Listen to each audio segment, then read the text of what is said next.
This video is brought to you by catbeast.com. Design your own custom snapbacks and hats.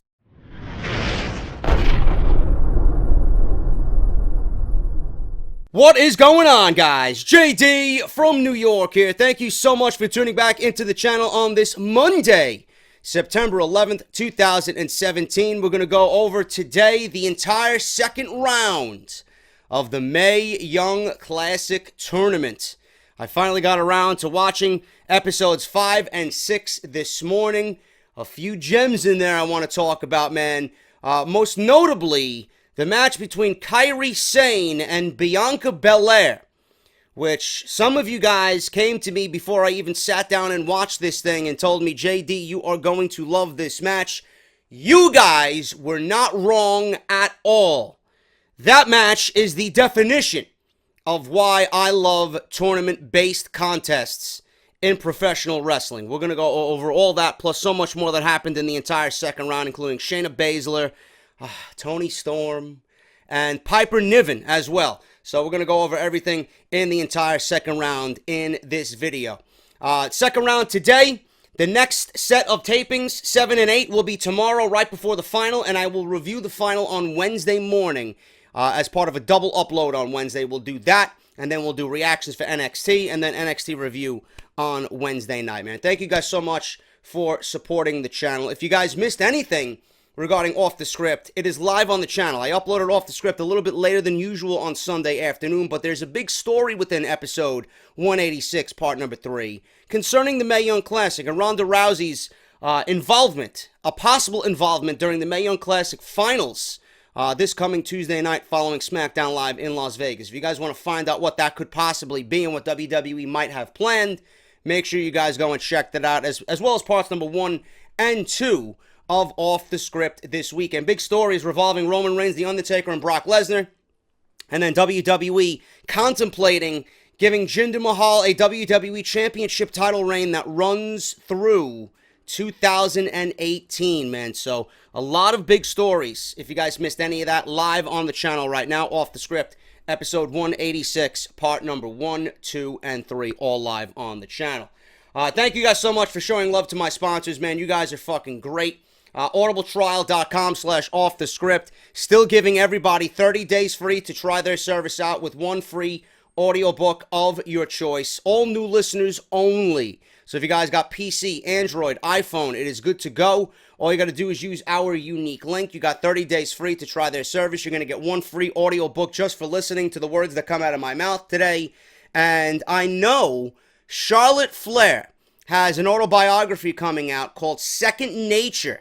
If you guys want to read up on Charlotte and how she was raised and Ric Flair going up through childhood and breaking into the business and getting into the wrestling business, Charlotte has her own autobiography out that's going to be in audiobook format, and you guys can actually pre-order that and get that for free just for using our link, man. audibletrial.com/offthescript.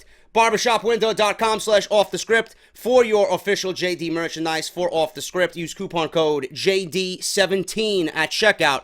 20% off your entire purchase. And then obviously patreon.com/JDFromNY206 if you guys want to support the podcast in any way possible. Exclusive to Patreons only, Mario Kart 8 gameplay coming later on this afternoon. Once again, that's patreon.com/JD from NY206. Follow me on Twitter, same thing, JD from NY206. Follow me on Twitch. We'll be doing live reactions for NXT tomorrow, Wednesday night rather. That's JD from New York.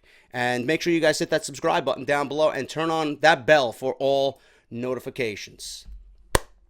Let's get into the second round of the Mae Young Classic. I'm going to start with what was most important during the second round, and that is the 4 horsewomen versus the 4 horsewomen, the showdown that everybody was talking about. It was a minor showdown. It was nothing of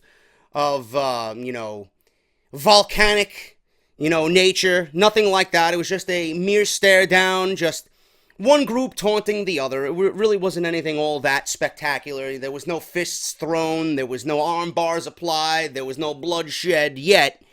But it was a nice little seed planted for what could possibly be coming for the Survivor Series this year in Houston, Texas. We're going to talk about that, but I want to talk about this first, man, because this right here is the reason why I love tournament-based contests. Not only in WWE, but in professional wrestling, period. We all knew KAIRI SANE was the name people were going to look at as the one woman who was going to be there at the end. That is a given. We know what KAIRI SANE can do. We know her gimmick. We all love her. We all adore her.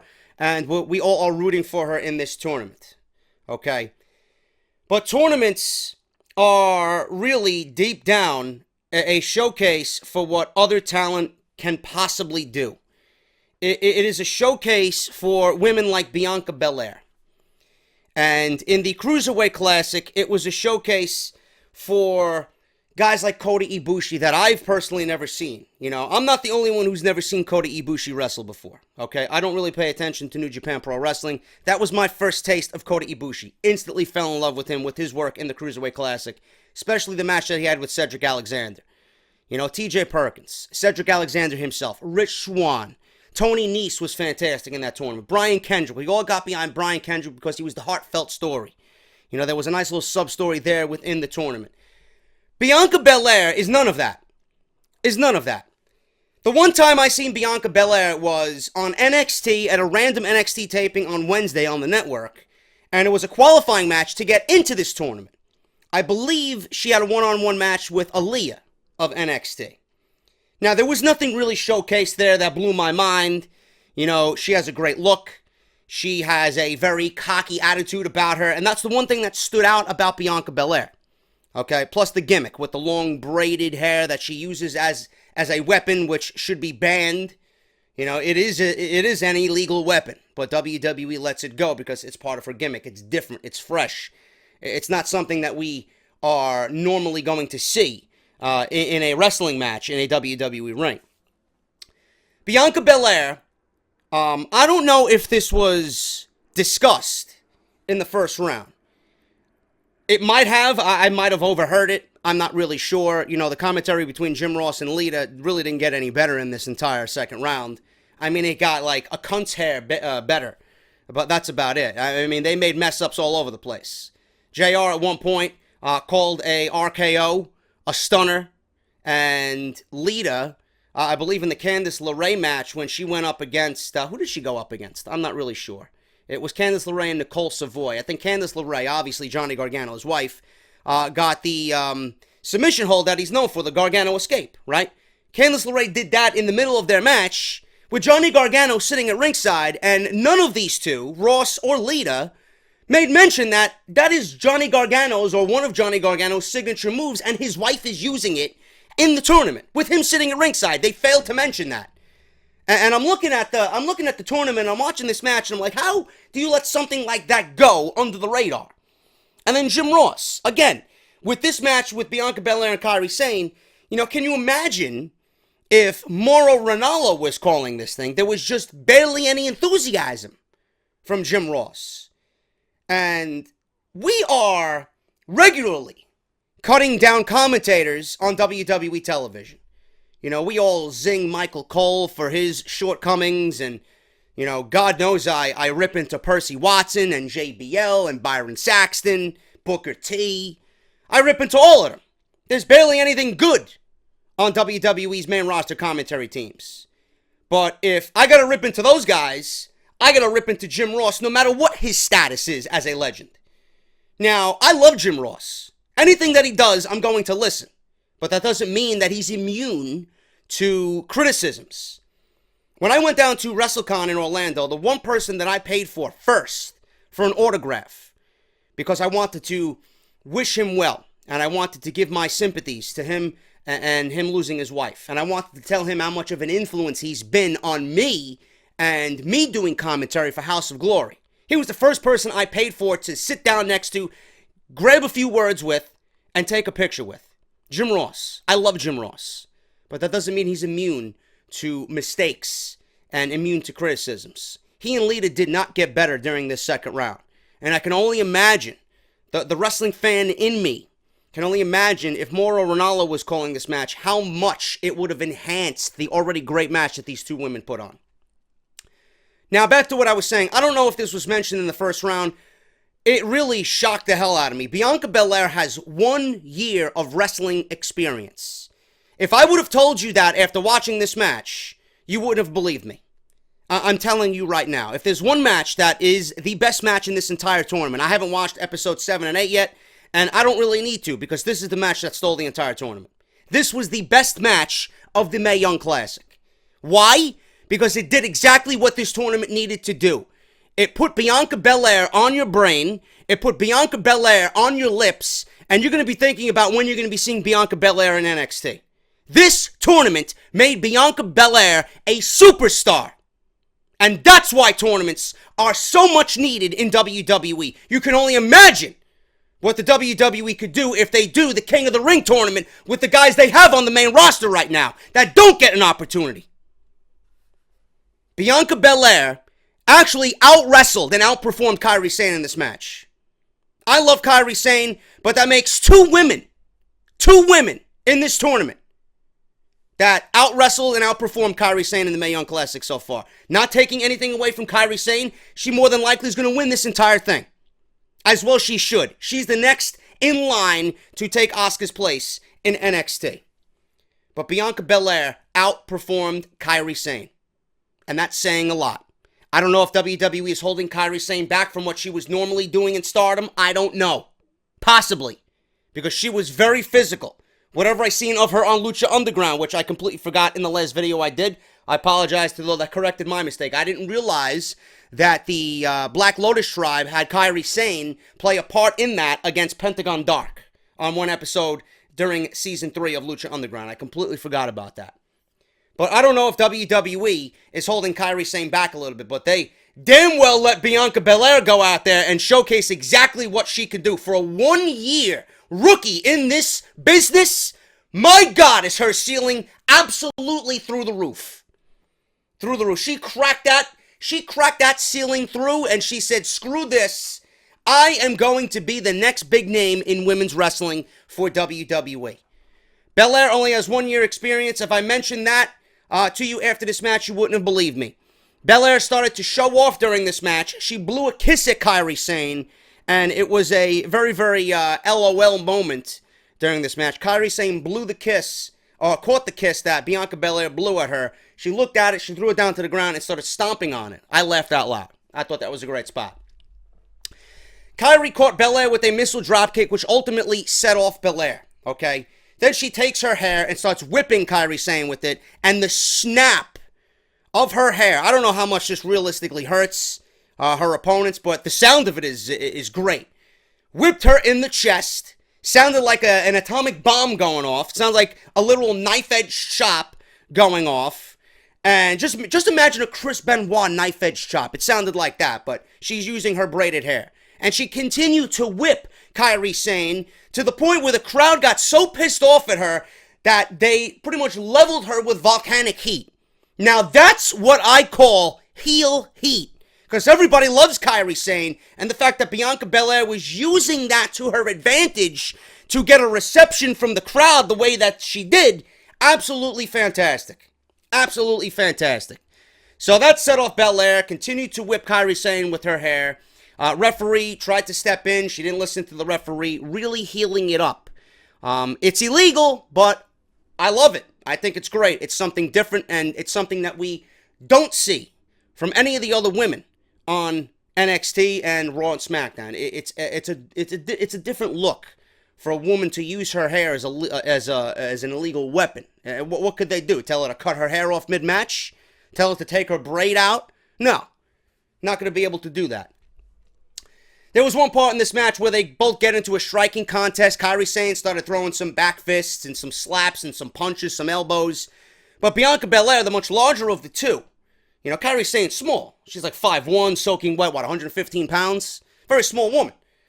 So Bianca Belair, using her strength, every shot that she gave Kairi Sane, leveled her to the ground and pushed her back. So Bianca using her strength and her power. So Belair came out on top in the striking contest after a spinebuster on Kairi. Belair, and I mean, I'm watching this, and she shocked the hell out of me, man. She goes to the top rope, and she hesitates for about 3 seconds, 4 seconds tops. She's on the top rope and she executes a 450 splash. Beautifully executed. Mind you, 1 year in the business. 1 year. And I'm thinking back to what they said 1 year. I'm like, that can't be. That cannot be. I totally did not see that coming from Bianca Belair at all. Kairi kicked out. Bianca was shocked. The facial expression that she gave and the camera shot on Bianca Belair pretty much told the entire story of this match. She's doing literally everything that she possibly can. She's showcasing what she is and who she is against the best in this tournament, and she has not been able to put her away. Kairi Sane fought back after Belair missed a spear in the corner, charged at Kairi Sane. Kairi moved. Kairi then landed a flying elbow after some momentum, flying elbow into the corner, and then this might have been the most brutal part of this entire tournament. Never mind this match. This one part coming up after that diving elbow in the corner by Kairi Sane. Kairi Sane delivered a back fist that gave me a concussion watching it from my couch. If Bianca Belair did not get a concussion after that back fist, I would be totally in shock. My God, that was the most brutal back fist in this entire tournament, the most brutal spot in this entire Mae Young Classic. How Bianca Belair even knew her name after that shot is amazing. How she stood up and actually shook hands and hugged Kairi Sane after the match was surprising after that back fist. Holy shit moment. Then Kairi jumps to the top rope, climbs the top rope, drops the elbow drop. It was more like a big splash. She dropped the elbow and she delivered an elbow drop that literally landed her entire body across Bianca's right on the mat. 1, 2, 3. Wow. Best match of the tournament. Tournaments are what this is about, man. This is the makings of a superstar. With Bianca Belair and the showcase that she had here against Kairi Sane, there is no doubt in my mind that Bianca Belair is the next big thing in women's wrestling in WWE. I cannot wait to see how they groom her in NXT, man. Fantastic showcase. I got to tip my hat to Bianca Belair. She might possibly be, performance-wise, my favorite right now coming out of this tournament. Outside of the names that we were groomed to pretty much see there at the end, she is the one that made her name known out of all 32 in this tournament. And that is what I'm looking for in a 32-woman tournament, whether it's the men, the women, whatever tournament you are having. This is a showcase to tell me, listen, I'm here, this is what I have, look at me. That's what Bianca Belair did, man. Kairi Sane wins in the best, I don't even give a shit what's on episode 7 and 8. This is the best match in the tournament for what it did for Bianca Belair. The other big thing in this tournament was Shayna Baszler.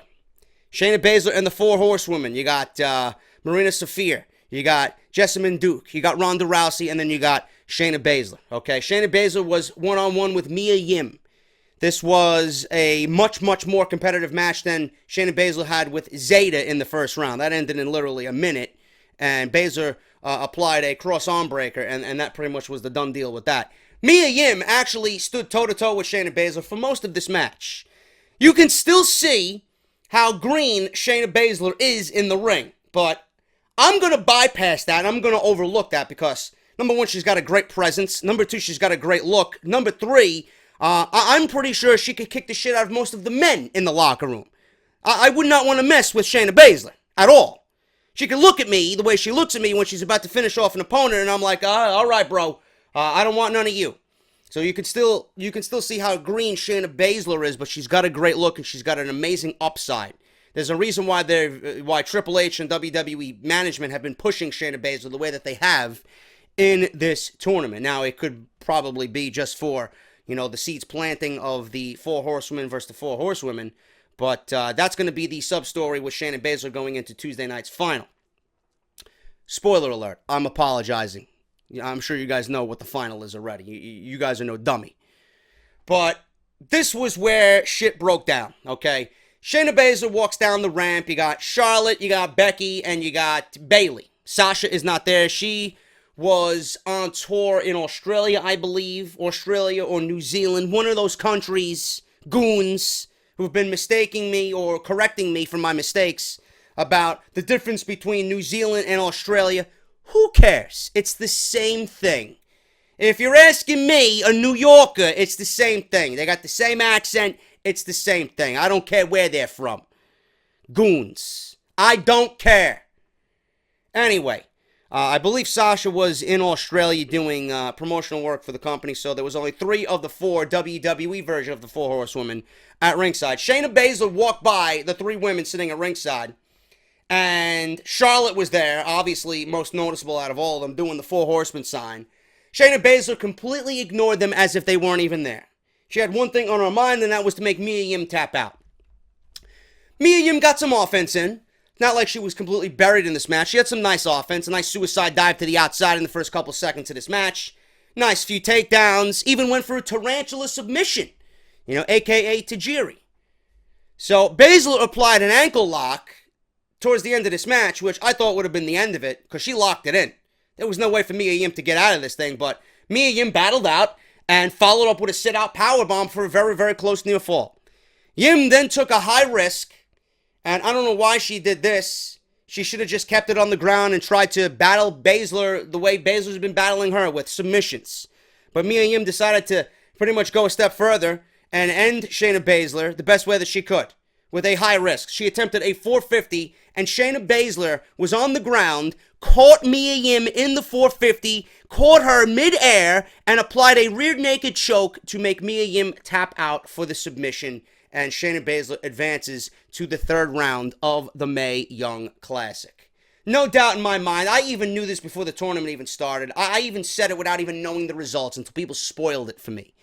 There was no doubt in my mind that WWE was going to push Shayna Baszler because of her association with the 4 Horsewomen of UFC and Ronda Rousey. WWE, Triple H, and Stephanie McMahon, most notably, want and are thirsty for Ronda Rousey to get into the WWE because it's going to make them a whole lot of money and it's going to gain a whole lot of publicity.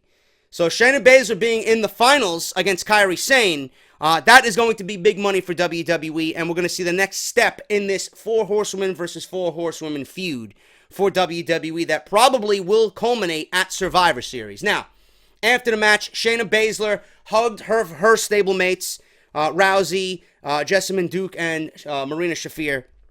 And then as she walked up the ramp, she stopped right in front of Becky, Bayley, and Charlotte. Now, Becky looks like the odd woman out here because she ain't tough at all. She's nothing but a wallflower, But maybe this is something that could pretty much build Bayley up and pretty much give her some balls.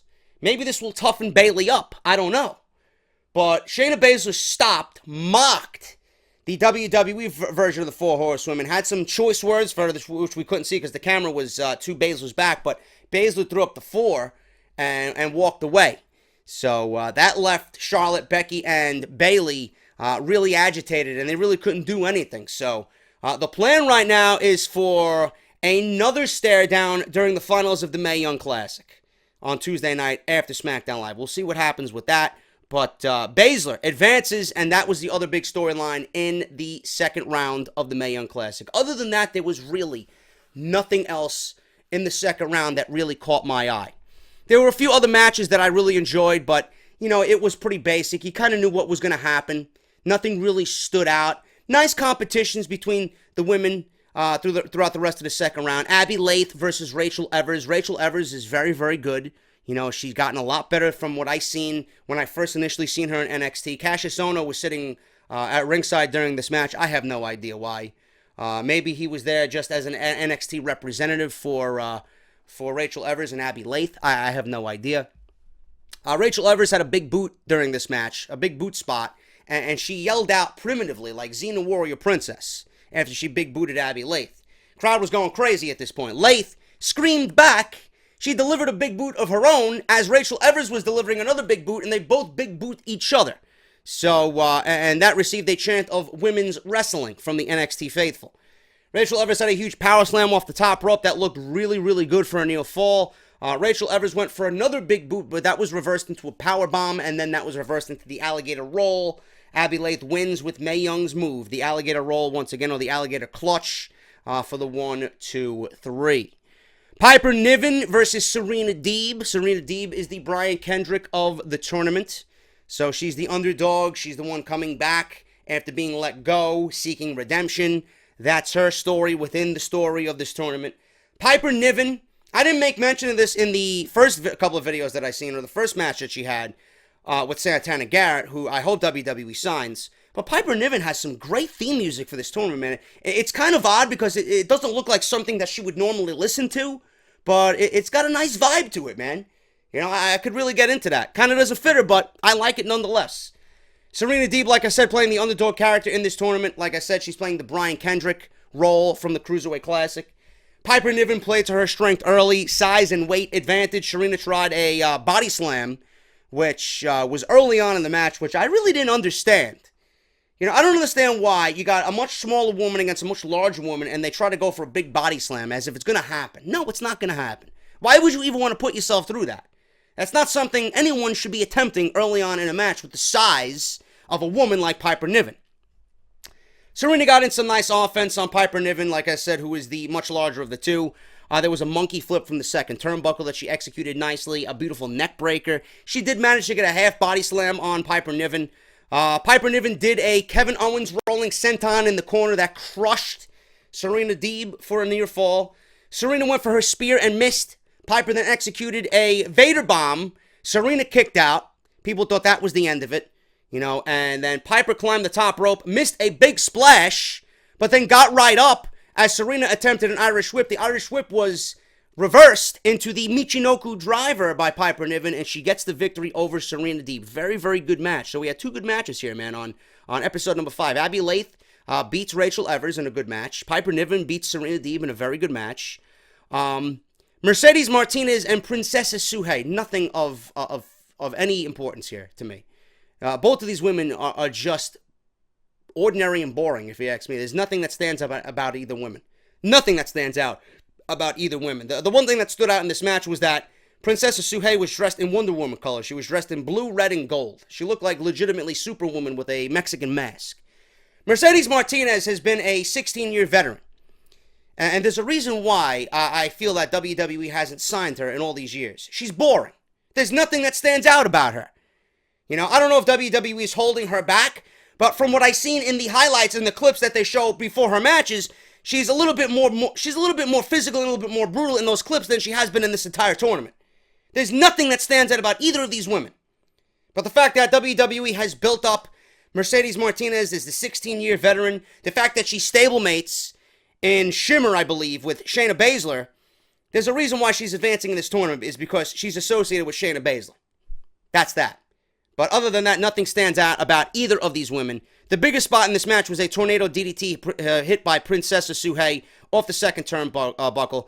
Suhei tried multiple arm bars, wrenching the arm back, but Martinez managed to get out and execute her Fisherman Buster suplex for the finish of this match. 3 count. Easily the worst match of episode number 5. Like I said, nothing special about either woman here. And then Bianca Belair and Kairi Sane was the main event of episode number 5. Best match of the tournament.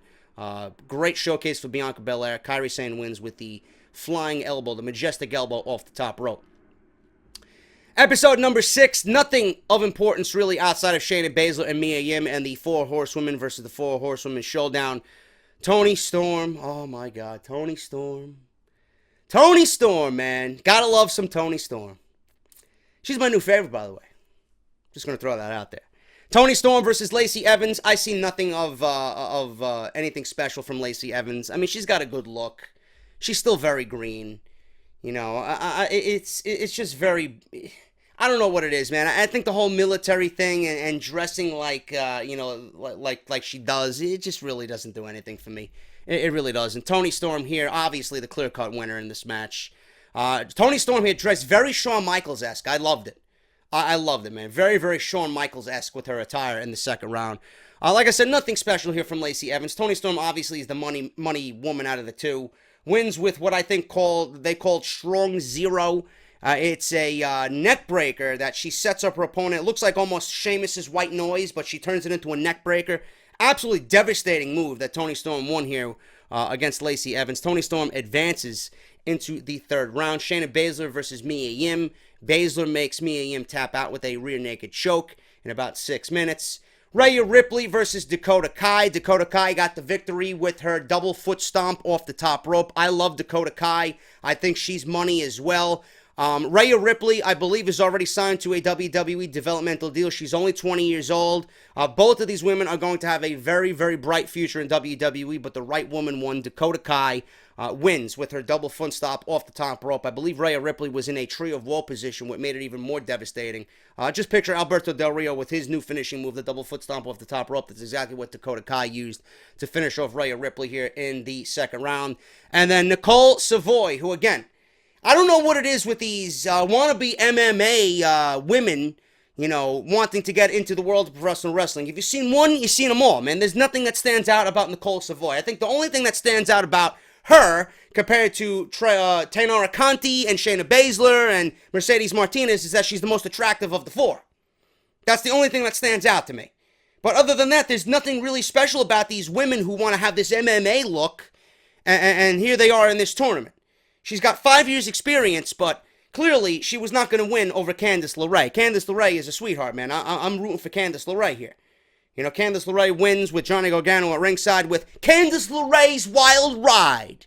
Sure, Johnny Gargano's going to have a wild ride after I wonder if he would have a wild ride if she won this tournament, but he's going to get a wild ride from Candice LeRae either way you look at it, so it doesn't matter. Candice LeRae wins with her wild ride swinging neckbreaker off the second turnbuckle, man. A lot of good stuff in the second round. Second round was much better than the first, and you can see WWE weeding out the women that really didn't need to be there in the first round. We got a lot of good stuff from the second round, and you can see who WWE is putting a lot of their stock in.